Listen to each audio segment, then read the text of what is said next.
This is 2TeachersChat with your hosts, Brenda McCrate and Peggy Wilbur. Hi Peggy, how are you? Hi Brenda, how are you? I'm good. Today we are 2TeachersChat, and I have a question. As you usually As do. I usually do, yes. We've been talking about creating student-centered learning environments. Right. And we've been talking about having the children, how to motivate them and engage them, having them be engaged in the learning process. And you had talked about having them talk to each other. Right. But what does that look like? How do you Well, have that happen? like any other behavior you want to have them do well, you need to teach it first.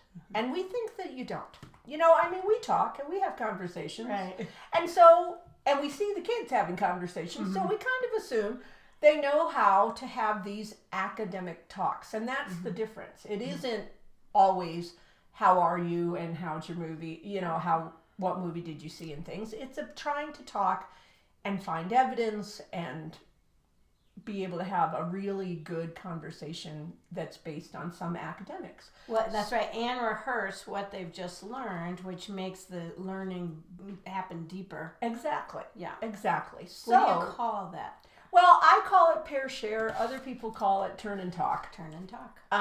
Doesn't really matter which you call it, but you need to teach them. And the thing is that depending on the age, it can look very different. But there are I like to call them the 4 L's of talking with other people. So one is look at the person who's talking. So that can go, that can go if it were just 2 people.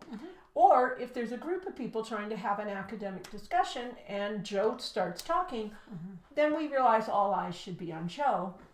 So we're looking at the person who's speaking. Then if we're in a small group, we're leaning in because most often we have a classroom of children. We're trying to have them talk together. And if they're all talking at this volume, well, pretty soon nobody can hear anybody. But if you're leaning in, you can talk in a very quiet voice and still have everybody hear, even if there's 5 or 6 of you in a group. So lean in. A low voice that goes with the leaning in. And that can be your choice because different teachers have different levels of what they can handle in the classroom. I'm a loud person and loud doesn't bother me, but other people, if it gets beyond a certain loudness, their skin crawls. So you have to just set that up according to your choices. And then the last one is listen actively, which is really its own entirely separate thing because you have to teach that in parts too. Right. You have to teach them to be able to paraphrase what somebody says, to ask questions about what somebody says, to add to what somebody says, and all of those can take time. Their own teaching. And their own teaching. Which And modeling, practice And modeling piece. and practice piece. So what I start with listen actively is I just say, if you can repeat what your partner said or what the person in your group said, and you can repeat it or say it in your own words, then I know you've listened. And very often, especially if I do a pair, they know that there's a good chance that I will call on them to tell me not what they said, but what their partner said. And so sometimes that doesn't work because they weren't truly listening or the other person didn't phrase it well. And I will say, well, you don't remember what your partner said. Okay, whisper it to them while I go over here. And then I come back and they still are held accountable, but they've had a little time. So the partner whispered again to the person that's going to be telling you what. Yeah. And this time they listened. And, because it takes a lot of time. Let's face it, most of us as adults, what are we listening to? We're listening so that we can respond. We're thinking about what should I say next. We're not actively listening. We're not trying to get the feel of what they're saying and actually paraphrase it. It's a difficult skill. So let me go back a step. Yeah. You have taught some part of the lesson, and you feel it's time for them to rehearse it, practice it, make it their own. And so you'll say, turn and talk. to your partner, and then you expect it to look like lean in, looking at the low speaker, voice. low voice, and then what's next? What's the Well, and even before that, okay?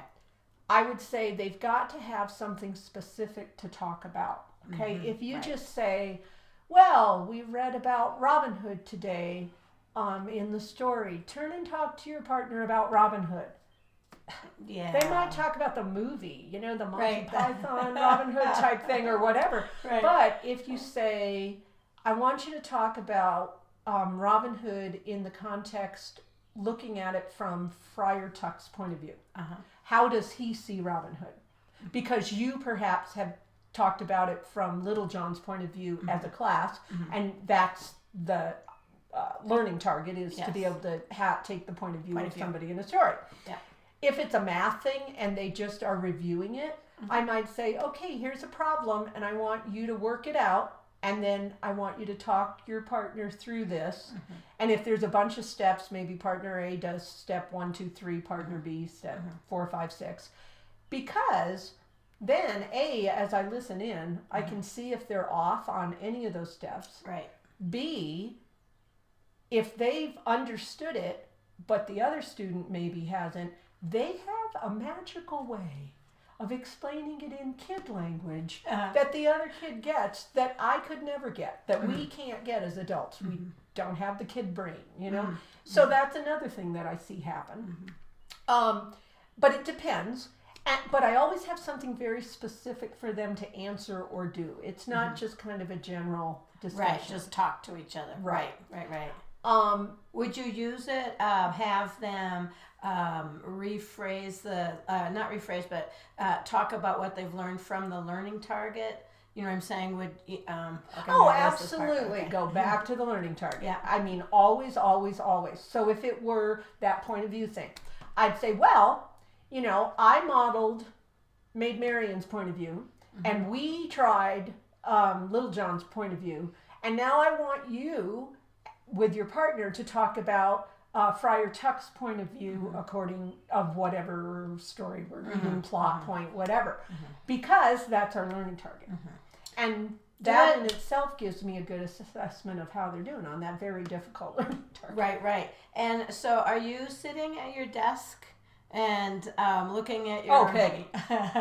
during this time? Peggy. I didn't think so, but I was just wondering. No, would be the nice answer to that. No, absolutely not. Not unless the phone rings and I have to go answer the phone and send JoJo to the office. But, you know, I am moving. Right. I am getting up. And if I'm stuck, you know, because sometimes they're all sitting on the floor and I'm feeling kind of stuck, I will listen to the kids at the beginning, you know, and then I'll try to step away and kind of lean towards the back. But most of the time I try to have pathways and I'm moving around. Now, what happens if it's difficult for you to move around? You know, it's hard for you physically to move around. Then, you know, wheelie chairs are good, and you can roll, and the kids have no problem with that. Or you can have the kids move. On the first question, you have a group of kids, and then you say, okay, everybody in the front row, you're going to stand up, you're going to go around back, and then all the back kids are going to scoot up. Now you have another group to listen to, and they have moved their little bodies, which means their brains are going to work better for you. Some blood sending it to the brain, sending oxygen to the brain. Because you have to work with, you know, who you are and what you have. But I mean, I get all my steps in one day of teaching. Right, let's just say that. What I notice is that by me moving around, listening to their conversations, I'll go, okay, now I've heard 3 children where not saying it accurately, and so I thought I taught that, but I did not teach it clearly enough. We need to do it again. And I'll say, okay, class, you know, come back to me, let me show you something, you know, and then I will have them say the same conversation again, and hopefully I will hear much better explanations or whatever. It's a nice informal assessment. Oh, it's a fabulous informal assessment. Like I say, sometimes they're teaching each other better than you can.